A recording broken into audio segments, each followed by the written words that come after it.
Questions sur la vie sont des programmes conçus en forme de questions-réponses qui sont de nature thématique. Ces programmes aident essentiellement l'auditeur à comprendre la parole de Dieu et comment l'appliquer à sa propre vie. Et ils aident également l'auditeur à comprendre les problèmes contemporains à la lumière de la parole de Dieu et des principes bibliques.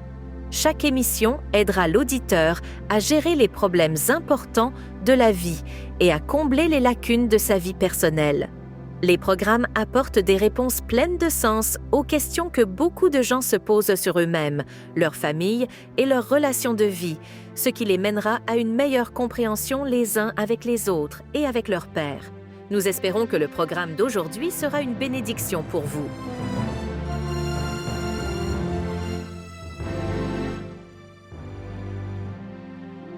Bonjour à tous et bienvenue à notre émission du jour Questions sur la vie présentée par CTTW et Transworld Radio, votre animatrice de l'Ossaman.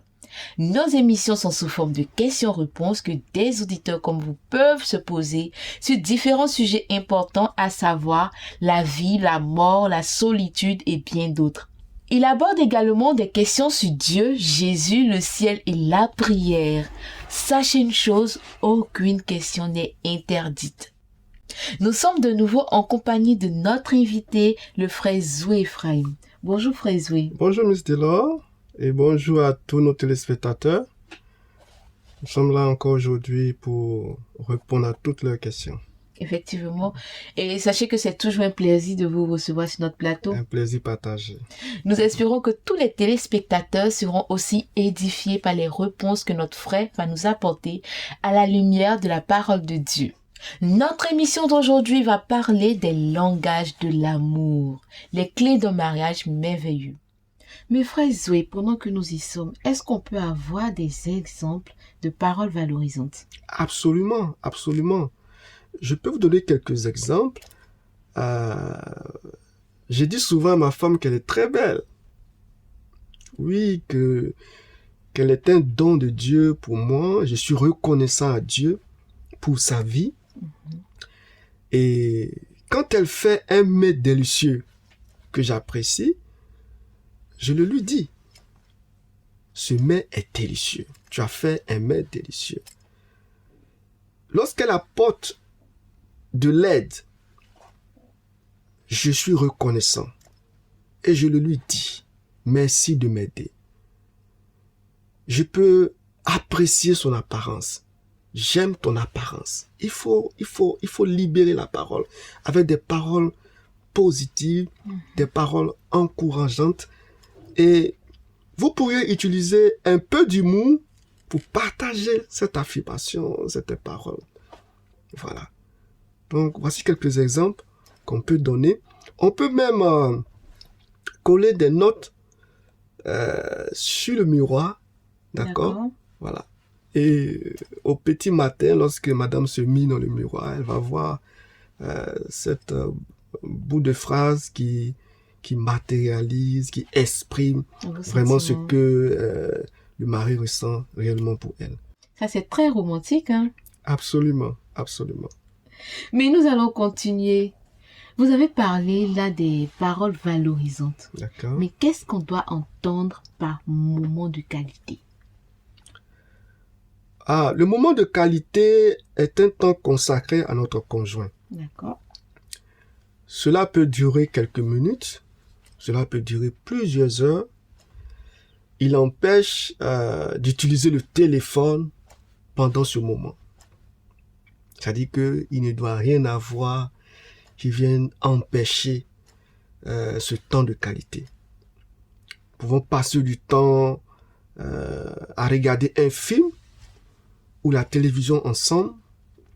Nous pouvons passer du temps à jouer à un jeu éducatif. Le plus important, c'est de communiquer pendant que nous sommes en train de passer ce moment. Il faut écouter l'autre. Prends le temps d'écouter l'autre. Prends le temps de comprendre l'état de son cœur et de partager tous ses sentiments. Donc le temps de qualité est vraiment un temps pendant lequel nous consacrons entièrement notre vie, notre temps à notre conjoint. Voilà. Voici un peu ce à quoi ça peut ressembler quand on parle du temps de qualité. D'accord, merci beaucoup Frère Zoé. Mais est-ce qu'on peut avoir quelques exemples de temps de qualité? Oui. Je peux vous donner quelques exemples. Lorsque nous revenons du travail, nous avons passé une dure journée, arrivé à la maison, nous pouvons nous asseoir avec notre épouse et partager vraiment tout ce que nous avons traversé pendant la journée. Pour raconter notre journée. Prendre du plaisir à raconter la journée. Voilà ce que j'ai traversé aujourd'hui au service. Voilà qui est-ce que j'ai rencontré. Voilà, témoigner de ce que le Seigneur a fait pendant la journée à son conjoint. Nous pouvons aller au restaurant, partager un repas. Voilà. Assis autour d'une table, nous pouvons prendre du temps pour échanger, pour discuter. Quel a été aujourd'hui le défi durant ta journée et laisser le partenaire s'exprimer complètement. Nous pouvons travailler ensemble dans la cour comme jardinier. Voilà. Nous pouvons prendre de brèves vacances. Donc, passer du temps de qualité ensemble aide à construire une banque de mémoire dans laquelle nous pourrons puiser plus tard. Lorsque il arrive des temps de froideur dans le foyer, ces temps de qualité que nous avons passés ensemble nous permettent de rapidement surmonter ces difficultés que nous traversons dans le foyer. Donc ce sont des moments vraiment très importants. Je vais encourager tous nos téléspectateurs à vraiment prendre du temps avec son conjoint. Vraiment, merci beaucoup, Frère Zoé. Je pense que vous êtes en train de donner beaucoup de conseils à nos téléspectateurs. Et je pense vraiment que cela pourrait les aider à consolider leur couple. Absolument. Mais la prochaine question est la suivante. Tout le monde aime-t-il recevoir des cadeaux? Alors, j'avoue que je ne connais pas la réponse à votre question. Mais mon opinion est que oui, tout le monde aime recevoir des cadeaux. Je crois que c'est vrai dans le monde entier. Voilà. Tout le monde aime recevoir des cadeaux. Un don communique l'amour. Un don communique l'amour. Effectivement. Vous savez, Miss Delors, on ne peut pas aimer sans donner. Effectivement.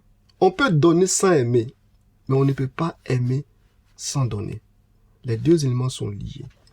Et voilà pourquoi il est essentiellement un langage d'amour.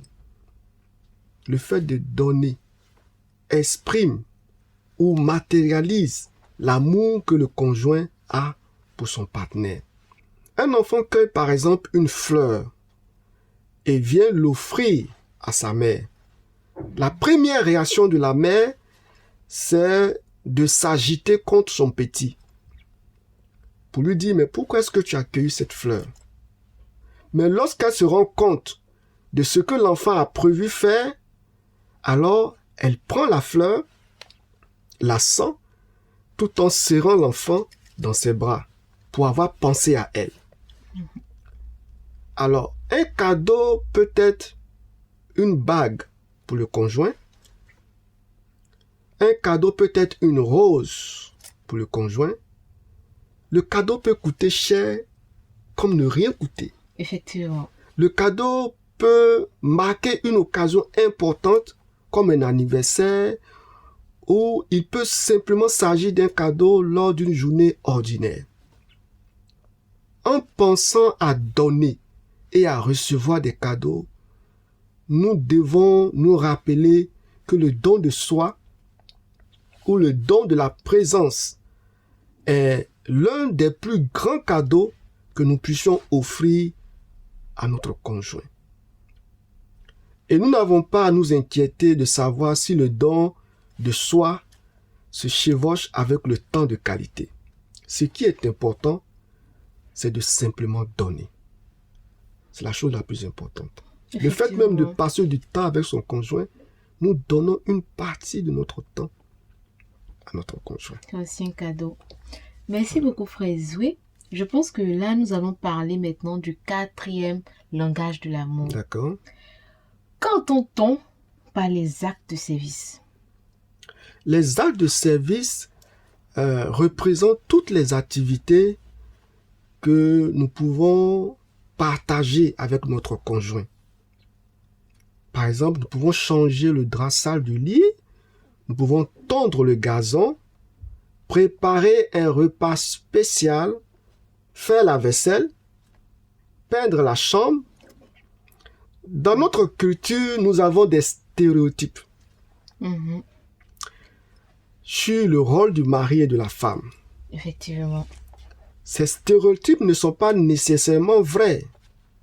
Par exemple, il n'est pas efféminé de faire des tâches ménagères. Il m'arrive de faire la vaisselle pour mon épouse. Il m'arrive de nettoyer la maison, de nettoyer la salle d'eau. Effectivement. Ce n'est pas efféminé. Alors, ce n'est pas prendre le rôle du mari que la femme fasse des courses ou tondre le gazon. On va penser que tondre le gazon, c'est uniquement le mari qui doit le faire. La femme peut tondre le gazon. Chaque conjoint doit tendre la main et aider aux tâches à accomplir. Donc voici un peu comment est-ce que nous pouvons caractériser